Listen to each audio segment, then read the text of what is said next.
ভাবুন তো, একটা মাত্র জলপথ, কিন্তু তার ক্ষমতা এতটাই যে সেটা পুরো বিশ্বের অর্থনীতিকে এক মুহূর্তে থামিয়ে দিতে পারে। আজ আমরা হরমুজ প্রণালীর সেই ভয়ঙ্কর সংকট নিয়েই কথা বলবো, যা গোটা পৃথিবীকে প্রায় অচল করে দিয়েছিল। আচ্ছা, এই সংকটটা ঠিক কতটা বড় ছিল সেটা বুঝতে হলে আসুন প্রথমে একটা সংখ্যা দেখি। $126। এটাই ছিল প্রতি ব্যারেল অপরিশোধিত তেলের দাম যখন সংকট একেবারে চরমে। শুধু এই একটা সংখ্যাই বলে দেয় যে বিশ্ব অর্থনীতি ঠিক কতটা বড় বিপদের মুখে পড়েছিল। না, এটা কোনো ছোটখাটো বা সাধারণ ঘটনা ছিল না। বিশেষজ্ঞরা তো সরাসরি বলছেন ১৯৭০-এর দশকের এনার্জি ক্রাইসিসের পর জ্বালানি সরবরাহে এত বড় সংকট আর কখনো দেখা যায়নি। ভাবা যায় পরিস্থিতি ঠিক কতটা ভয়াবহ ছিল। তো এই যে এত বড় একটা সংকট, এর মূলে কিন্তু একটাই নাম, হরমুজ প্রণালী। কিন্তু কেন এই একটা জলপথ এত বেশি গুরুত্বপূর্ণ? কেন একে বিশ্বের শক্তির জীবনরেখা বা এনার্জি জুগুলার ভেইন বলা হয়? চলুন এর ভৌগোলিক এবং অর্থনৈতিক তাৎপর্যটা একটু গভীরে গিয়ে বোঝা যাক। মানচিত্রের দিকে একবার তাকালেই কিন্তু ব্যাপারটা পরিষ্কার হয়ে যায়। পারস্য উপসাগর থেকে বেরোনোর জন্য এটাই একমাত্র পথ, আর এর সবচেয়ে সরু অংশটা মাত্র ২১ মাইল চওড়া।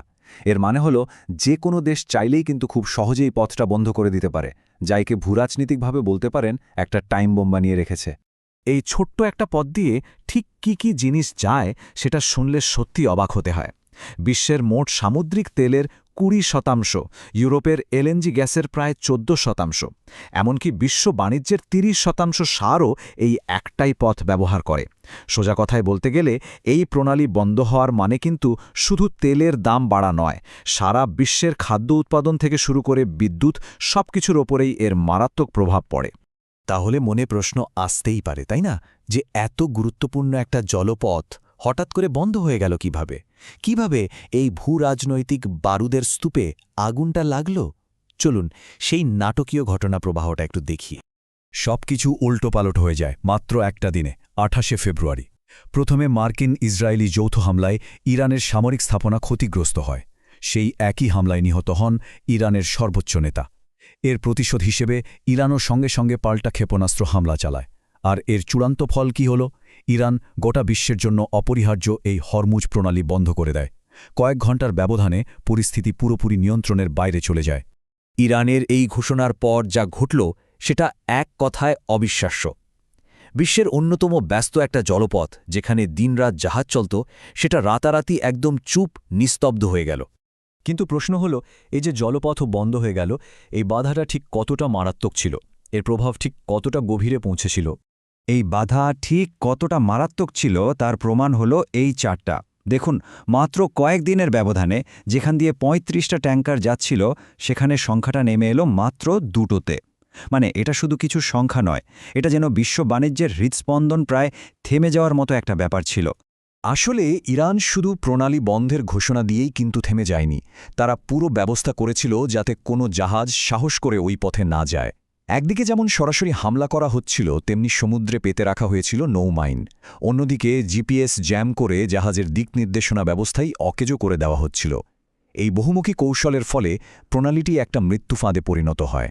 আর এই সবকিছুর মধ্যে একটা মানবিক দিকও ছিল, যার কথা প্রায়ই আলোচনায় আসে না।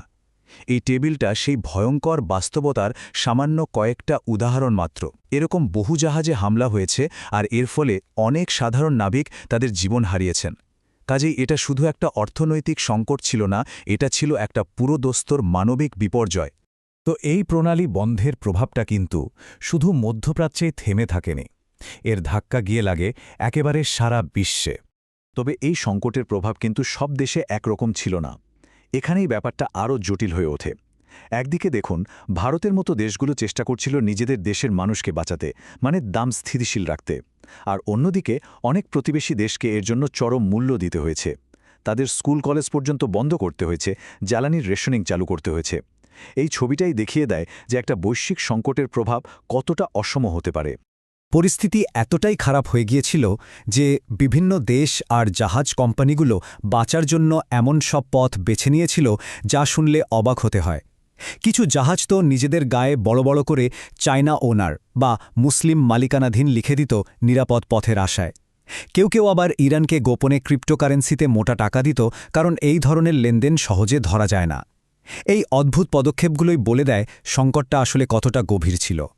সংকট হয়তো একটা সময় পর কিছুটা শান্ত হয়েছে, কিন্তু এর যে দীর্ঘমেয়াদী প্রভাব সেটা কিন্তু এখনও বিশ্বকে নাড়া দিচ্ছে।